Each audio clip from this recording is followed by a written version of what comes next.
For over 20 years, Fortinet has been a driving force in the evolution of cybersecurity, as well as the convergence of networking and security.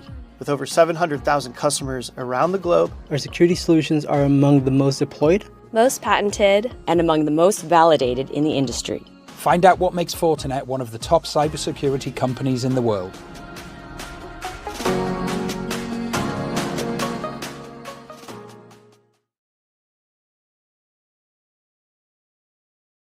Good morning, everybody. This is Glenn Maiden from FortiGuard Labs, and we have a very, very exciting end-of-year webinar for you today. FortiGuard Labs is obviously the threat intelligence and research component of Fortinet, one of the biggest cybersecurity companies in the world. And at the end of the year, normally my colleague Jonas Walker and myself like to go through, have a little bit of a recap of what's been going on in the previous year, and then look forward to see what's coming at us in the next year, 2026. Now, today is extra special because we've got a very special guest star from one of Fortinet's new partners, Hayley Van Loon. And Hayley is the CEO of Crime Stoppers International. Good morning, Hayley. Morning, Glenn. How are you? I'm very well. Thank you so much for being here. So for today, ladies and gentlemen, we're going to do this in two components. The first component, we're going to be talking about Hayley, we're going to be talking about Crime Stoppers, and we're going to be talking about how security leaders like Fortinet and organizations like Crime Stoppers can come together in an attempt to slow down the unstoppable cybercrime scourge of our times. And then after that, Jonas and myself are going to be going through the threat landscape component. So two sections today, and we're going to start off with Hayley. So without further ado, Hayley, could you please introduce yourself and tell us a little bit about how you got in to be the CEO of Crime Stoppers International? Thanks, Glenn. I'm not really sure. I think it was an accident that happened, but no. I spent my career in intelligence and security. So I started out working for the Australian government and then global companies overseas. So I've worked in Australia, the US and Europe at the intersection of technology, national security and transnational crime, really helping different entities understand the complex threat environment that we currently exist in. For me, I guess Crime Stoppers International was a natural fit because I'm very mission focused. And because I come from that intelligence background, I could really see the value in community intelligence in the fight against global crime disruption. So I wanted to take that threat intelligence mindset and apply it at scale that genuinely protects communities. Is there a bit of a difference? I mean, organisations like Crime Stoppers, I would sort of assume come from a very much law enforcement genesis. Is there a bit of a difference in approach that you've brought when you're an intelligence professional? I think yes and no. There are plenty of intelligence functions within our law enforcement agencies globally, and I think that's only increasing as the value of intelligence becomes more apparent to people. And a lot of entities have been using intelligence but not calling it that. So, lots of data sets and things that they're now understanding that there's methodologies that allow us to better understand investigations or threat or subgroups or whatever it might be. But for me, it's really the Crime Stoppers movement in most of the countries around the world is not run by law enforcement. It is deliberately run by separate entities that allows us to put an air gap between the anonymous reporting, the information, and passing it to law enforcement so people feel safe. For many, many reasons, people may not necessarily want to interact directly with law enforcement.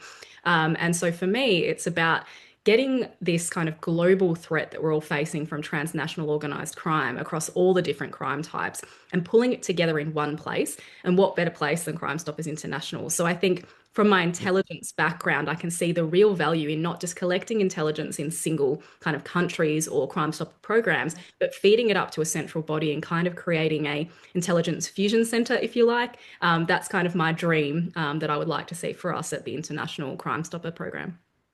It's interesting, and I know we'll talk about this a little bit later, but I noticed very, very starkly in the work that we did with the World Economic Forum, the intelligence gathering skill sets that we see from people that are looking at traditional crime and even scams and cybercrime. It's very much that sort of policing. It's looking for names and aliases and bank accounts and tracing crypto transactions, all those sort of things, where traditionally in cybersecurity world, we're looking for more IOCs related to someone that had broken into a network. And now with the connection of everything, as I said, we'll talk about a little bit later, I think those skill sets have needed to and will need and will continue to need to sort of merge and become sort of one holistic, very, very broad skill set, I guess.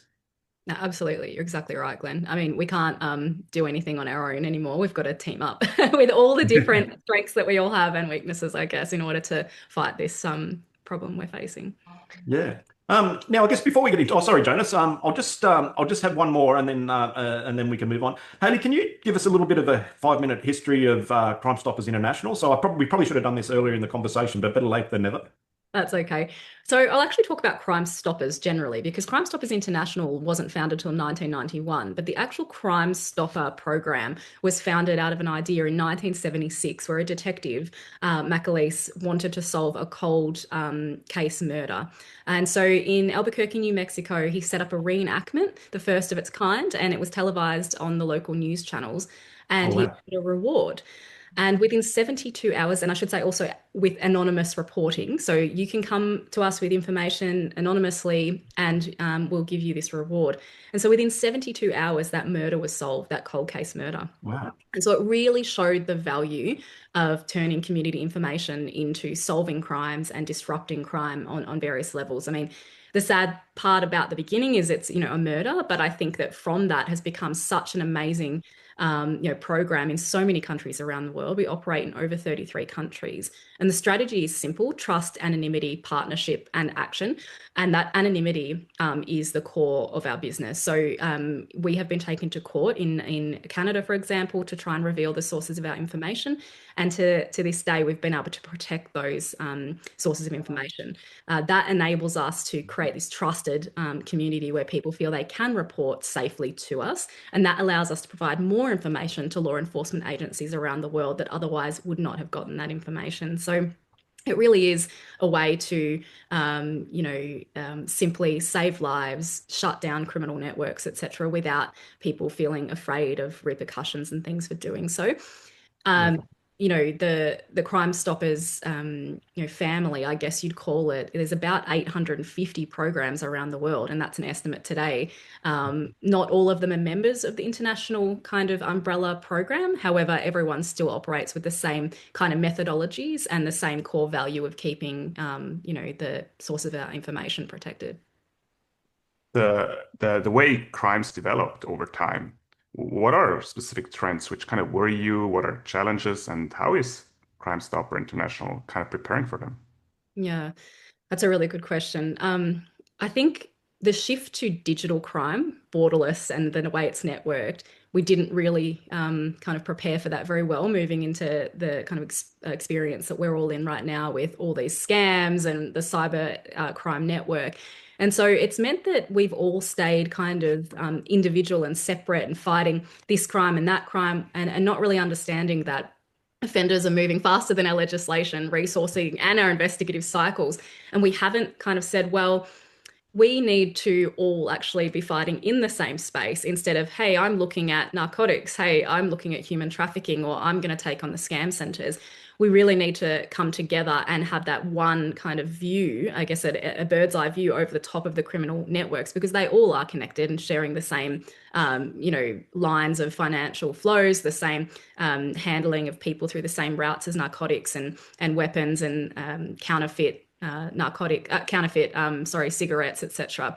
So I think that's where the Crime Stoppers model is incredibly important, because trust is everything. And if people don't feel safe reporting, we lose that vital intelligence. We need that centrally to be able to be distributed from the international level to the correct jurisdictions, so that where there's jurisdictional issues and particular countries or entities can't speak to each other, or it takes time to get MOUs, etc., we can directly kind of plug that gap and say, we've got the information, here it is, and there's no kind of political or bureaucracy kind of holding back that information being shared where it needs to be shared.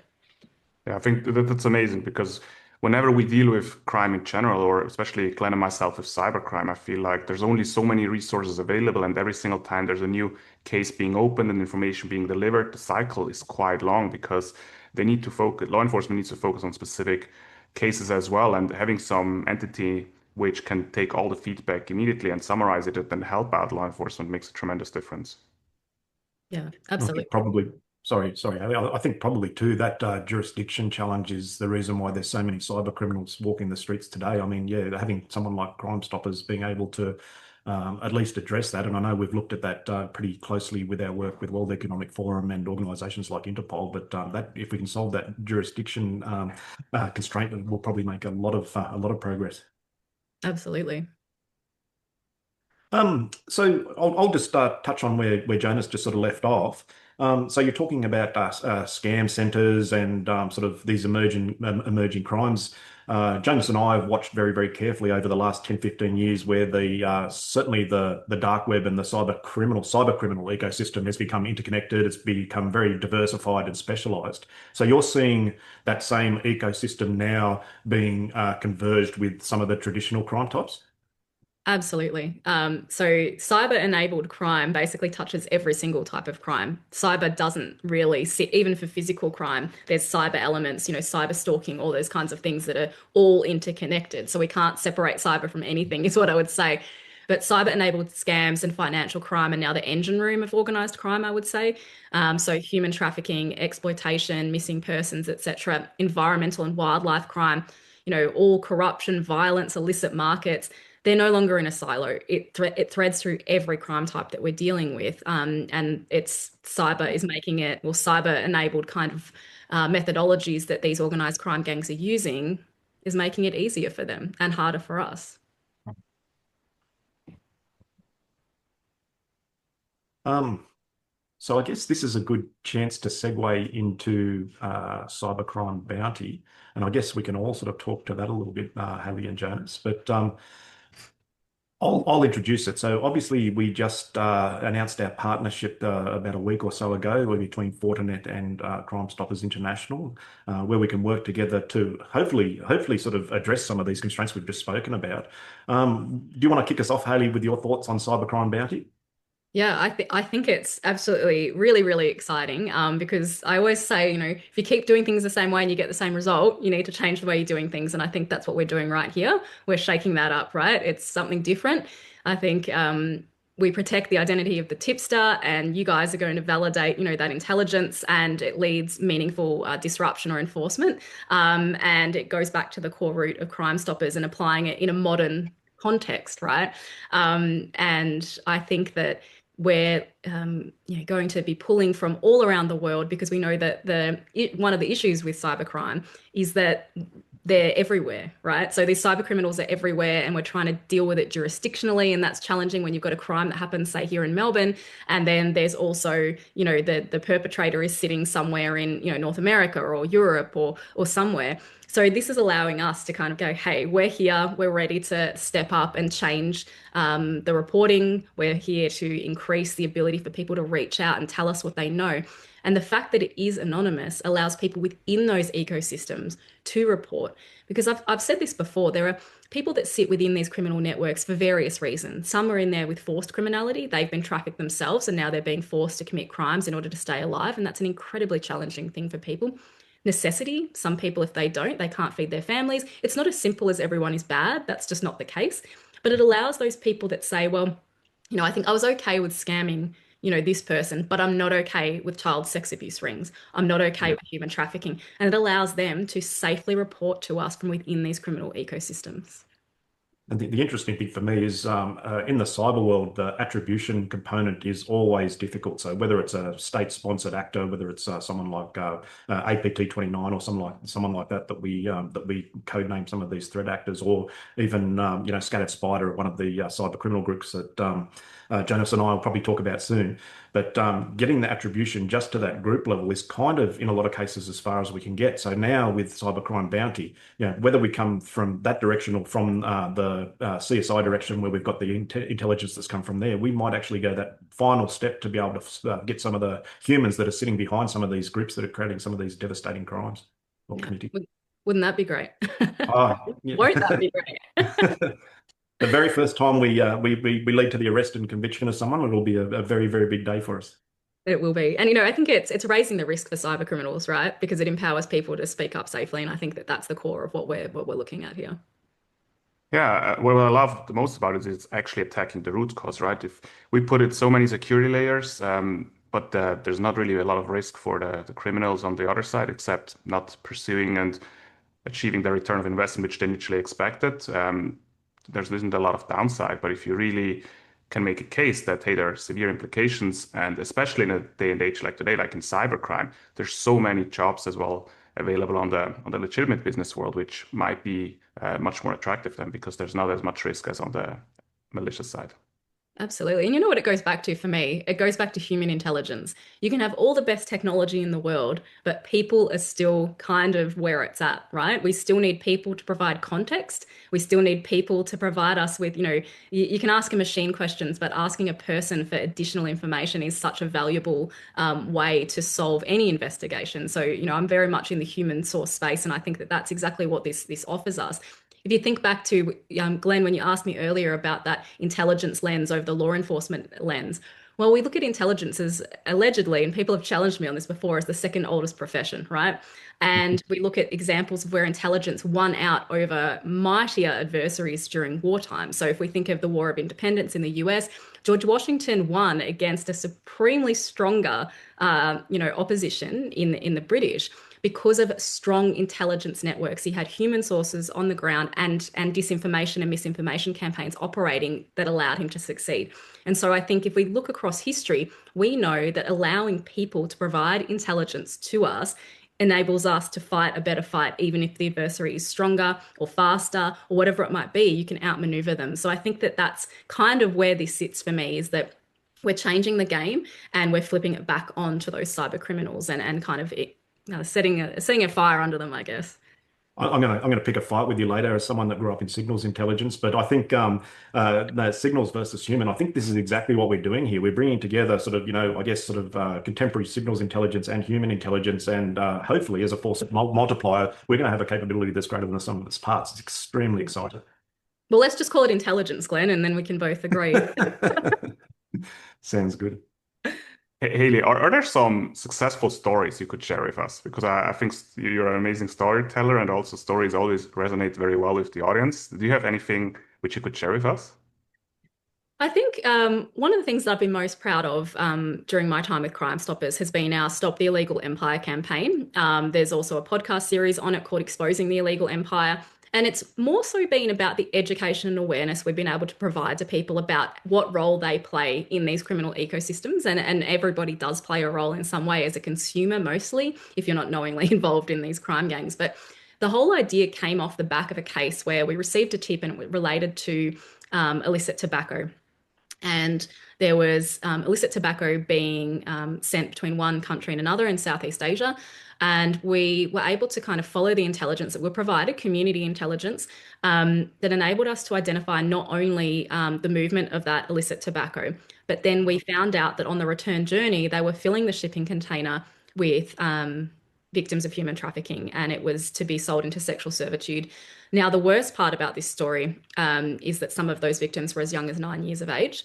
And we do know that when they were sold at the other end, that they were servicing up to 50 grown men a day. And so for me, that case was really a pivotal moment for me, that we have to do more, and we have to let people know that when they're buying counterfeit tobacco or counterfeit handbags or whatever it might be, that you are actually helping this criminal ecosystem. So within that whole investigation, we were able to identify some of the key players, the leaders, not the little guys. We don't want to arrest the little guys, I just replace them. We were able to follow the financial flows, provide information that allowed arrests of those key individuals, and then they were interviewed for further intelligence to be brought out, And so for me, that case allowed us to build, if you haven't seen the Stop the Illegal Empire video, it's really, really powerful, and it shows you, buying a counterfeit handbag. It was only $20, really cheap, right? But actually it funds people that are forced to work on sewing machines 16 hours a day for nothing, young girls that are in sexual servitude, narcotics, gun running, fentanyl problems. So it is all connected. And I think my key takeaway to most people when I talk about this Illegal Empire campaign is crime convergence is what is happening right now. And this is where you all play a role. You need to stop buying all this counterfeit stuff. Who cares about the brand name, whatever it might be? So I think the Stop the Illegal Empire campaign is probably not a favorite, is not the right word, but I think the most impactful campaign we've had, because every time I've showed the video or spoken to people about it, they go, Right, I had no idea. You know, the Charlie Hebdo terror attacks in Paris, funded by the sale of counterfeit Nike sneakers. So people play a role because you're a consumer in this ecosystem that enables child sex abuse, human trafficking, narcotics, addiction, you know, all sorts of things. And so for me, I think that's kind of the standout from the Crime Stoppers space. Yeah, I like to show that video. I don't know, I have in the last few talks that I've done, and I think there is a bit of a perception in certainly in Jonas and my world that it's a white collar sort of a crime, and there's not any of these really nefarious back end things going on. So I think it definitely it's uncomfortable viewing for sure, but I think it's we need to know who we're facing. But... Yeah, absolutely. So Haley, any final thoughts, and then I think we can let you go to catch some more bad guys. But any final thoughts before Jonas and I get into the more cyber side of things, the more nerdy side? Yeah. So you know, I love nerdy conversations. So. I think I'd say you don't need a badge to make an impact. You just need a safe way to speak up, and that's what we're providing. And I'm very much looking forward to working with you all. And I just hope everyone stays tuned for what comes next. But really appreciate Fortinet's support and stepping up into this space in so many ways. Thank you so much for your time, Haley. Looking forward to doing some really great stuff with you leading into 2026. Thank you, man. My pleasure. See you later. Thank you. Thank you. All right, Glenn, now it's time for the second part of the webinar, where we talk a little about the evolution of cybercrime, the current threats, about what's happening. Just you and me alone. So I hope you're ready and excited for that one. Yep, now we're getting into the cyber weeds. Exactly. So one thing I always like to focus on in the beginning is talk a little bit about what is happening right now, but also take a few steps back, because when I look at the generations of cybercrime, this was like when I was a teenager, right? Year 2000 until year 2010. In my teenager years, and I was very exposed to that. I got my first computer. I started to, probably guilty of script kidding to some degree, right? Downloading all these tools, just clicking random buttons and see what's happening. But when we look at the first generation of development and creation of malware back in the days, even from professionals who actually knew what they're doing, besides that I was just downloading scripts, they actually had the first time we saw early botnet infrastructure. We saw some kind of basic tools when it comes to automation. But the whole cybercrime industry, as we know it right now, was just in the very early stages of development, right? There was not that much money in it. A lot of it was just for the lols, like to find out what's working and what's not. So it's really interesting to see where we're coming from. And then I remember, well, in 2017, actually 2016, I joined Fortinet, and then we had this big news about WannaCry, right? We had the first time seeing ransomware on a global scale. I'm not sure how you experienced that day back then when you saw it for the first time. Well, going back between these two stages, it's interesting. I was also a teenager in that time, as you can tell because of how young I look. But if you look at that 2000 to 2010 and then 2010 to 2020, right in the middle of those, we had the global financial crisis. So you had a whole bunch of really talented software engineers, especially in Eastern Europe and places like that, computer scientists that were suddenly out of a job. And then if you look at that second generation sort of space, that's where they sort of started to find some really lucrative work on the dark side of things. Yeah, it's a very interesting correlation, right? Because sometimes there are not many other opportunities out there, and cybercrime doesn't really know borders when it comes to attacking someone else. You don't need to be physically present, and if you don't have any opportunities, that definitely is something which probably is part of the reason why cybercrime got much bigger. If there are not a lot of opportunities in other areas. Absolutely. So what we saw during that phase is definitely the first. Was a decent shift from individual hackers and script kiddies and individual malware development towards organized criminal enterprises. So organizations who started to build and work like normal businesses, like they had some sort of CEOs, they had developers, whether these are junior developers, whether they have very senior development, but actually people start to work together much closer. And this kind of platforms where you can sell and buy everything as a service, whether this is ransomware as a service, phishing as a service, initial access as a service, exploit kits, pretty much no matter what you look for. I remember well with these underground forums, these darknet marketplaces, like earlier on we had the Silk Road, where it was more about drugs and weapons, right? But then similarly, like whatever happens in the physical world, in the cyber world adapts very quickly. So you can buy similar type of tools and malware if you don't want to develop themselves from very much experienced developers out there. And it sort of reminds me, so they talk about, AI and the next industrial revolution. And one of the interesting comments around that was, the first industrial revolution took 100 years. And now they're saying, with the emergence of AI, it's going to have 100 times the impact in about a tenth of the time. So they're saying it's going to be 100 times of the impact over the next 10 years. But what we've seen in the cybercrime space is basically an industrial revolution where people have become very, very diversified, very, very specialized, and the best at what they do over a very, very short amount of time. And I think as people trying to defend our networks, we just have not been able to match that in the cyber defense world. Absolutely. And also looking now where we are right now, we're in 2025, approaching 2026, and we talk about this third generation, which is more of a AI-enabled scale. I'm always a little bit careful with the buzzword AI. It's not that there's some sort of autonomous AI tools out there who carry out the whole attack campaign, but we need to look at reality. Like a lot of malicious threat actors, they're using AI as a tool, like you and I we use for legitimate purposes on a daily basis, which makes their life more efficient, less typos in phishing campaigns. If they need to look up something, it's some sort of prompting instead of just finding the exact command. You can use like Shell GPT and just say, hey, I want to run a NICTO scan, which looks at the specific IP address to find vulnerabilities instead of knowing the exact command. So I think that's definitely something which we see right now.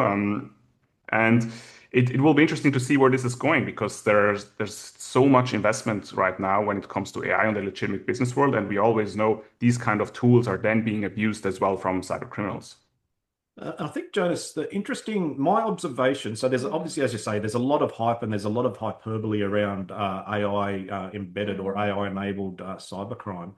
I personally have not seen in the MITRE attack framework sort of post-exploitation, apart from a few very, very clunky examples, as of now, late 2025, I haven't seen anything super sophisticated post-exploitation phase. And we'll talk about this in a little while, but there's some good news there as defenders, because some of the old tried and true defense strategies I think will still hold true, in my opinion.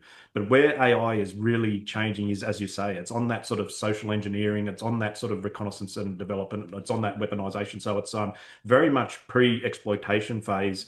Things like deep fakes and really, really, really good social engineering laws are becoming basically impossible to detect. So I think that's where, at least in my less than humble opinion, is where the real AI-enabled threat is right now. Yeah, definitely. But nevertheless, I think the more time passes, the more opportunities will be there. I'm just thinking of a current trend, which we see that in any kind of attack, whether it's financially motivated or espionage, at some point, there's usually a tremendous amount of data exfiltration happening, whether this is in ransomware cases because they want to have a backup strategy to sell your data if you don't pay, and espionage, exfiltration of information is pretty much the mission of the objective. And there's so much data sometimes being exfiltrated, like we talk about sometimes gigabytes, terabytes of data. And I think what AI is really good at is finding the needle in the haystack. So I'll definitely think there will be some tremendous advancement when it comes to feeding all the stolen data to an AI system and tell the system to get information or what actually they want to get out of it. Because most of the time, let's be honest, these are thousands, if not millions of folders and files, and no one wants to click through all of that individually, right? So that will be a huge time saver as well for cyber criminals. Yeah, and I think if you think in the near real time as an attack is unfolding, being able to pull out a massive blob of, a gigabyte of data or something like that, get AI to run through it and potentially find another credential for lateral movement or a password that's been left somewhere in one of those folders. So, in theory, the threat actor can gain initial access, suck out whatever they can find, run AI over it, and then, in a very short amount of time, definitely quicker than a defender can react, then use that intelligence to move further through and further compromise that victim network. Exactly. And that's just what you just mentioned is such a good example how the attack's lifecycle shrinks quite a bit. We talk about months to years of preparation to literally days these days, because we have so many more sophisticated tools available. I mean, not gonna lie, AI does the same thing for myself, right? If I'm traveling around the region and I'm going to a new country and I need to read a report about what is happening there, instead of reading a 40-page report, I can just upload it to a tool like Google Notebook, and it reads a podcast to me and summarizes all the important findings, and it saves a lot of time for me as well. Or I actually start interacting with an AI tool and starting to ask questions, and it gives me answers based on the reports I uploaded to, and it's a completely different learning experience. So I think shrinking that attack lifecycle is a little bit a double-edged sword again, right? Because for attackers, it means they're way, way more quicker. And we on the defensive side, if we don't use tools which make our life more efficient, it's a game where we have a huge disadvantage. The really interesting point for me is just as you just said. So, obviously, with going to some of the latest versions of these big AI models, so whether it's OpenAI or Grok or something like that, and obviously the market sort of was a little bit disappointed because it wasn't the same exponential increase in capabilities we saw in some of the earlier updates. But the real innovation at the moment is in the application of these of some of these excellent models. So there's some real innovative ways that bad guys and even good guys like yourself are using AI to to get more efficiency and into every single task, be it legitimate or not. Yeah, and Glenn, when we look at the cybercrime evolution by function, it's quite interesting to look at it as well, because again, in the early days, we had like the individual hackers programming Blast or MyDoom, and then we had some sort of organized crime in the initial stages with configure malware. We saw DDoS and botnet as services markets where you can actually purchase these kind of services. And if we fast forward with the ChatGPT moment, we immediately had fraud GPT and warm GPT, where attackers are always using what is working on the legitimate business world and adapting it for their malicious purposes. And I just think it's scary to look a little bit in the future because everything is being connected, and whatever is connected will be attacked. No question about it. If it's not properly secured, most likely it will be hacked. And if we look at all the systems which are being connected, whether these are critical infrastructure systems or whether these are robotaxis from Tesla or Waymo, for example, these are computers, these are systems of four wheels. And if we don't make sure that these environments are well enough connected, it will cause devastating effects. I think one good thing, though, is when you go back to 2000, I mean, I remember even then a lot of organizations, especially sort of apart from the really large end of town, some of them might not have even had a firewall. So I remember I had a system which was it was a Wins, which was a Windows way that they used to do DNS. Like I remember I have configuring one of these systems that was directly connected to the internet, completely exposed back in the 90s.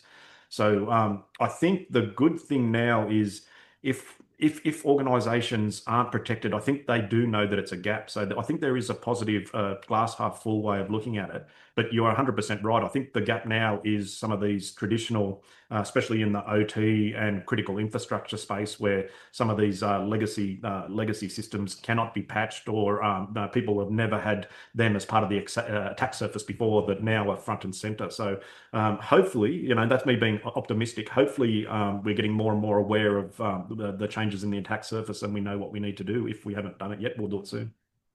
Definitely. And I want to talk a little bit about the crime services and tooling, because that's a question I actually get quite often these days. Like, what kind of AI tools do you see out there? How are they being abused, and how do they work? And what's interesting is that some of these tools here, they initially didn't really have malicious purposes at all. If I look at 11 Labs, for example, I used to love this tool because I remember during COVID, I recorded so many webinars, just as we do right now. And when I discovered 11 Labs the first time, I uploaded a lot of my personal webinars to that website, and the system learned how I speak in English. So that my speed, my iteration, my accent, etc. And then I was able to tell the tool, okay, now please translate the way I speak into a completely different language, which was quite handy, right? And I know these kind of tools are being used in the legitimate world for translation purposes quite frequently. But immediately you can see why it's so popular for threat actors out there, because this is a prime tool and technique for phishing campaigns, right? Because for deepfakes, because you become so legitimate. So anyone out there who, for example, runs a YouTube channel or has public speaking engagement is very likely or very easily to be targeted, because all you need is some sort of data, and that's publicly available. You train the system, and then you can use that for malicious purposes, for example. And I think one of the scary areas, I think it's very, very sophisticated in building the synthetic, I guess, a deepfake avatar. I think as there's a little bit more intelligence that will start to infuse in them, I think where it's going to become very, very frightening will be the scale. So, at the moment, obviously, if I wanted to build a deepfake Jonas avatar, I'd have to train my model, and then I'd have to work out who my target was, and then I'd have to get you to talk through the law. I think as we can sort of start to scale out more and automate, or at least the bad guys scale out and automate more, they could potentially use that one model with if not hundreds, if not thousands of very, very individual attacks, where you're saying whether it's in the same language, different language, we could have Jonas going out and potentially running a social engineering campaign against thousands with that one deepfake. So I think it's going to go somewhere very, very frightening very, very soon. Yeah, but I completely agree with you. And we always need to keep in mind all of the tools we're seeing here, they're not autonomous by themselves, right? There's always a human behind them, and it's a tool. The question is, does someone uses them for malicious purposes or not? But it definitely lowers the barrier of entry by a tremendous amount, because you don't need to program that stuff yourself. You can just purchase it for not that much money. And cybercrime is often about return of investment. This is a great example here. This looks, it's a little bit a different background than all of these AI chatbots which are out there. But on the malicious side, they don't have any guardrails. For example, if you go to Grok or Claude, ChatGPT, you name it, and you ask it, hey, write a phishing campaign for me, they will not help you out, because there's specific guardrails in place to prevent crime. But on the other side, you can use WarmGPT, FraudGPT, which are working in a similar way without these guardrails. And on top of that, they're actually being trained on what worked best. So for example, if you want to write a phishing campaign, the tool was actually trained on the most successful ones in 2024 and not on all the ones which failed as well, which means the tool knows exactly what worked, what is more likely to work with human psychology, all that kind of stuff, and what not. And if you use then these tools to come up with, for example, a social engineering campaign, as you explained earlier, it's way more likely you succeed. It removes pretty much all the typos, and it makes sure that the victim is way more likely to fall for it than if you would do it manually. What's your perspective, Jonas? So obviously with training, we all do our cybersecurity training. We all do phishing simulation training. Some of the latest research says that if a good AI enabled phishing campaign like this is basically indistinguishable from it's something like, if it's not 100%, it's probably 99.9%. Have you got any perspective on how we need to train or train differently? If we know that it's not going to be a simple USPS or FedEx type of phishing law anymore, it's going to be something a lot more successful. Do you think training is less effective than it has been? Is there something else we need to do? Oh, it's a really good question, and it's probably that there's no easy answer. Otherwise, it would already have been done, right? Because a lot of this stuff becomes so sophisticated, and it's hard to spot. Not just like these AI chatbots, but I'll just give you an example. I was traveling quite a bit around the region recently, and everywhere I go, I have to do one of these arrival cards. And I forgot to do it once for a specific country, and here in Southeast Asia. And I had very bad Wi-Fi in the plane, so I just barely was able to load the results from Google, and I just sent the link to my wife and told her, hey, you're at home, can you just fill it out for me quickly so I don't have to hassle with it abroad? 5 minutes later, she sends me a message, do I have to pay for that? And then I said, no, of course not. So I'm the one who's supposed to know what is good and what is bad, but just in the rush of time and picking the first spot on Google because it was barely loading, I fell for something which was kind of a scam, right? Because it's not malicious, but they charge you for a service which should be free. And it's, to answer your question, I think that the training part is tremendously important, but it's as always a combination between technology and users. There's not just one party which can solve it. How do you feel about it? I think as we finish off this webinar, we'll go into it a little bit more. I think we'll almost get to the stage soon where we have to assume click, where it'll get to the point where, again, we can't stop training people. I mean, obviously that's not a good idea, but I think, even the most trained the most cyber aware, the most cautious person will get to the point where it's inevitable that one of these very, very sophisticated social engineering attacks is going to get past them. So I think then, we have to work back from there, So what do we do with EDR? What do we do with limiting any further malicious activity once the attacker has gotten that far into that initial access? I think that's probably where it's going to go, but you're right, it's still sort of early days, and no one's really sort of got that, got the focus on there, apart from really, really good EDR, MDR type tools like we've got. Yeah.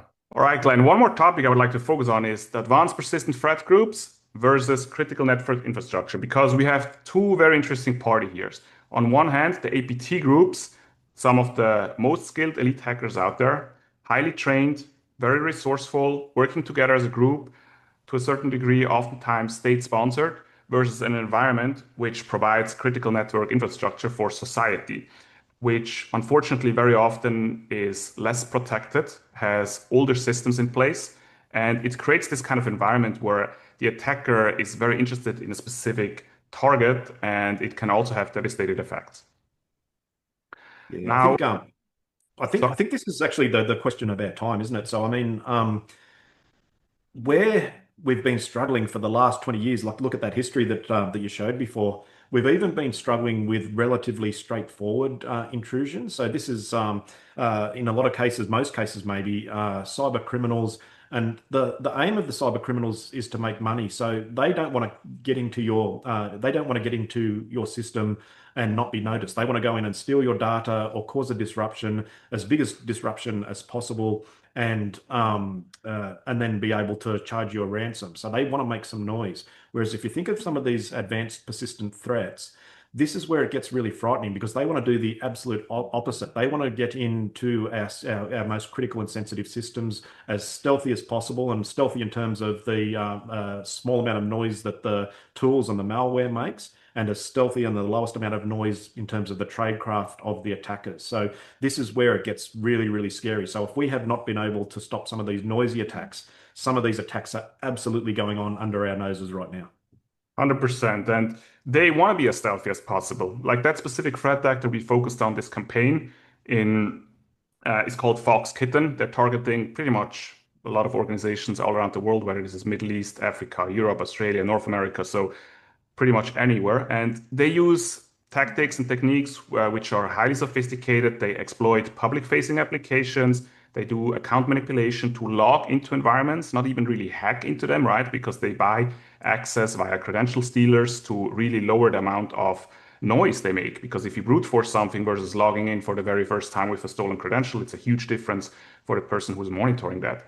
And what's interesting in this specific case is if you look at the intrusion summary, the environment was a government-managed critical network infrastructure. It was in the Middle East, and the adversary, Fox Kitten, highly capable, highly trained, attributed to a threat actor, Fox Kitten, which is based out of Iran. And as you mentioned, it's about espionage. This is not about getting in there and installing ransomware and let everyone know, hey, we hacked you, we changed your background on your computer, we give you a ransom note, please pay money to this Bitcoin address. That's not the case. It's actually about staying as stealthy as possible inside that network and gather intelligence out of it. And this whole campaign took over 2 years. We discovered multiple new malware families and multiple NDA exploitations. And when we look at the network of the victim topology, it was well segmented. It's not just one flat network where you get in, you're on one network scan, and you have every single device on your hand. Like they had different kind of segmentations, which usually means for a threat actors, there's some sort of lateral movement involved. I think today when we talk about the attack kill chain, there's pretty much always some sort of lateral movement involved. But as we can see here, a lot of different steps had to be executed to be successful. And what's interesting when we look at the attack timeline, the initial foothold, this is not a typo here. If you look at the date, it took over 1 year. Like it's not just 1 month. So when the attacker worked on the initial foothold, which means getting access into the environment, and in this specific case, it meant they stole the credentials for a SSL VPN from an information stealer. So someone in this organization who had access to a VPN account, SSL VPN account in that organization, was breached with an information stealer, and that was sold on the darknet. And someone bought it for very little money, and the attacker was just able to log in first try. So this doesn't create a lot of noise, right? It's not like me brute forcing that systems with millions of attempts or actually abusing a vulnerability in the SSL VPN by itself, and then it creates some sort of telemetry. Just log in first time looks very legitimate.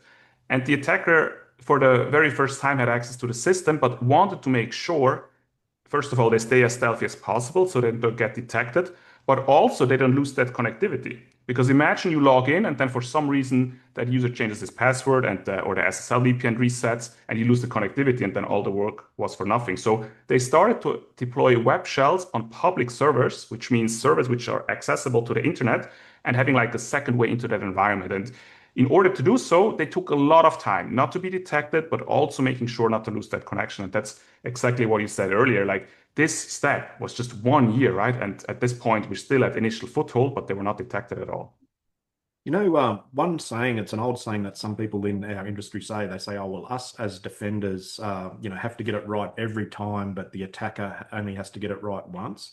And I really dislike that saying because what we're saying here is, this still, even though this attack was successful, there was a lot of things that had to go right for this attacker. And this is a very sophisticated, very resourced hacker. So I think, the good news for me is, even when you look at that initial foothold, so, had we had potentially, EDR capability on there, had we been monitoring for compromised credentials, had we had maybe slightly better segmentation, maybe if we had, slightly tighter role-based access, but straight away, there's a lot of things that had to go right for that attacker just to get that initial access. And obviously, as you say, then they moved sideways and started putting web shells on some of those other public-facing servers. Again, a lot of things had to go in the bad guy's way just even to get into stage one. So I think it's very, very important when we're talking about these things that, we don't just give up and say, oh, well, the hackers have got all the advantages. There's so much we can do to stop them, even if they get sort of, they get to that phase one. 100%. And after that phase one, we had phase two, additional persistency mechanisms were introduced. We started to do some proxy chain to bypass segmentation, as you mentioned. But if we look at the timeline, this was still the consolidation process, still took over 6 months. And I remember well when we analyzed this case in the review process, we were called in, the FortiGuard IR response team was part of it from phase 3 onwards. And when the victim discovered, hey, there's some sort of weird activity happening in our network. But if you look at the specific dates, this is like more than 1.5 years in, right? So the attacker has a lot of time to prepare their attack, a lot of time to gather information about that environment. And the more time someone has to prepare for something, the more likely they will succeed. At least that's what my parents told me when I was studying for exams when I was younger on, right? The more time I prepare, the more likely I'll succeed. But I think there's a lot of truth to that. And the interesting part, without going to all the details, because otherwise we would spend the next 3 hours here, is that the attacker was able to stay in an environment and learn a lot about it. Where us on the defensive side, we should actually have one big advantage over the attacker. We should know our environment better than they do. But in this specific case, it really shows the patience and how committed the attacker was to this specific attack. Because this is not just some short hit and run, return of investment, make some money. This was highly motivated, highly targeted, and it shows capabilities from the attackers. And you think if, just from a consequence or an impact perspective, if we had an attacker that we're able to stop at phase one, that this particular breach would have been inconsequential. So the fact that the attacker had so much time and so much access through that entire system, this then became an absolutely catastrophic event. So it just goes to show, layered defense, but really, really good security operations hygiene, really, really good visibility means the difference between an initial breach that could be just an annoyance or very, very minor through to something that's could be a risk that could end your company. 100%, I agree with you. Like, prevention is important, but if we're completely honest to ourselves, if someone has enough time, enough resources, and on some of these APT groups, there's no 100% security. Like, there's always a small chance that someone gets access to the environment. But we also need to be aware about that just because someone established initial access, like, for example, just because someone would be capable to hack my laptop, my office laptop, it doesn't mean the whole company is being breached and bankrupt. Like, there's a lot of steps involved when you look at the MITRE ATT&CK kill chain, from initial access towards having the impact at the end, right? There's lateral movement, there's exfiltration of information, credential gathering. And And this really shows what you just mentioned. We need to focus on detection as well. What is actually happening in the network? Which regardless how stealthy, Jonas, they're still going to be leaving fingerprints. Like, it doesn't matter how stealthy, there's going to be IOCs. Unless it's completely AI automated, but we're not quite there yet. What you just mentioned is a good representation on this slide. Like on the right side, you see all the different malware families or all the different tools which you saw during this whole attack campaign. But stage one, like the one where it was about initial foothold, you can see only very few tools were used, because at this stage, the attacker still doesn't really know what's happening in the network, but also wants to make sure they stay undetected. So from all the tools which you see on the right side, from a volume point of view, very few of them were actually being used. Compared to stage two, some more tools were actually needed to move laterally through the network, right? So you see, but based on what the attacker tries to do, they need different kind of tools to achieve that. And when we move to the last stage, where we actually detected them and kicked them out of the network, and they realized they don't need to be stealthy anymore, they throw anything at you, because at this point, it's just about survival, about being inside this network, leaving one door open to come back at a later stage. And I think this is really highlighting how attackers these days think and how do they operate, and about their capabilities. Definitely. And again, it shows the really advanced tradecraft where, they don't want to compromise any of their tools or potentially techniques. So they just want to be low and slow and only start to compromise, any of their capabilities if they have to, as you say, if their survival and access to that victim network is under risk. 100%, because oftentimes as well, they have tools in their toolkit available, let's say to the most extreme degree, they have 0 days available, which no one else has.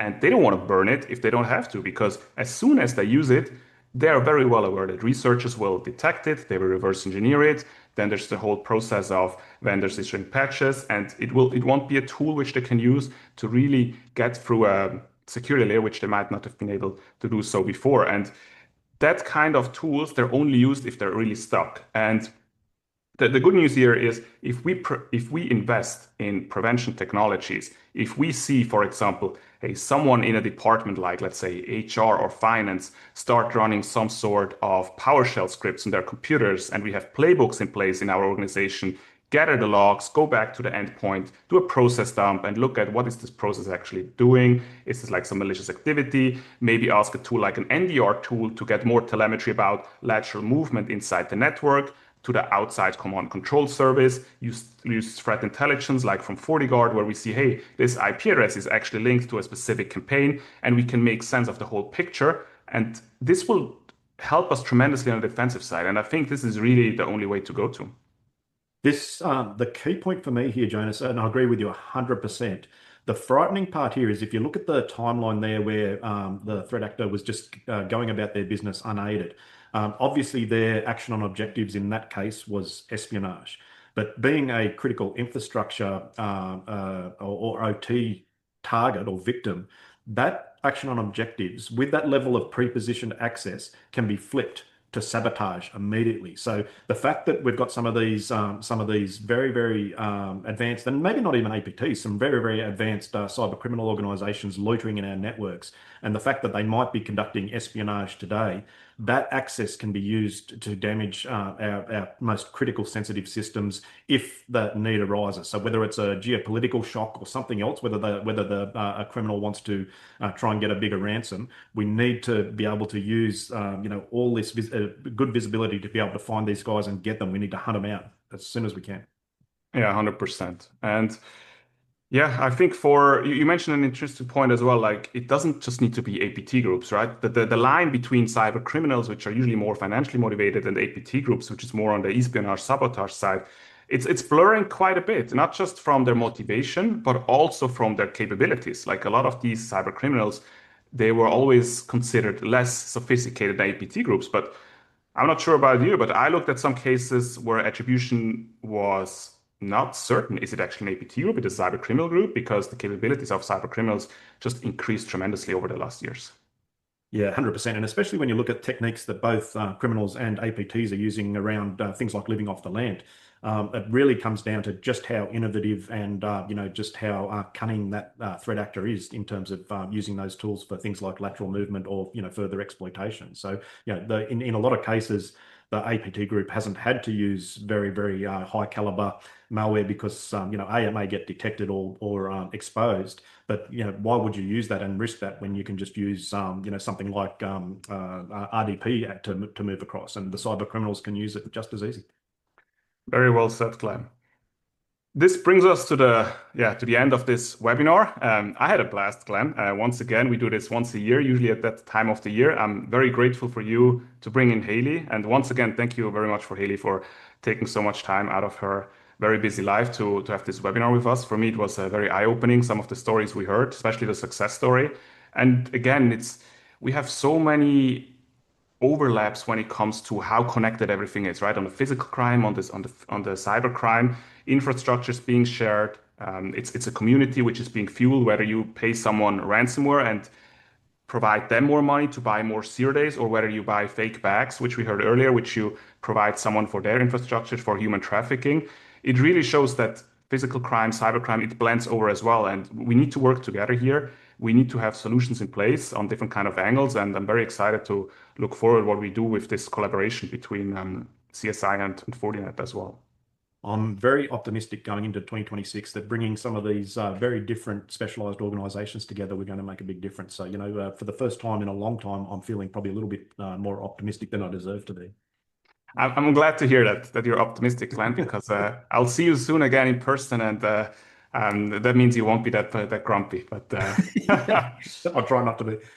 Everyone joining in, thank you so much for taking time out of your busy days as well for listening to us. We had a great time sharing all of this, and hopefully we see you next time again. Bye-bye.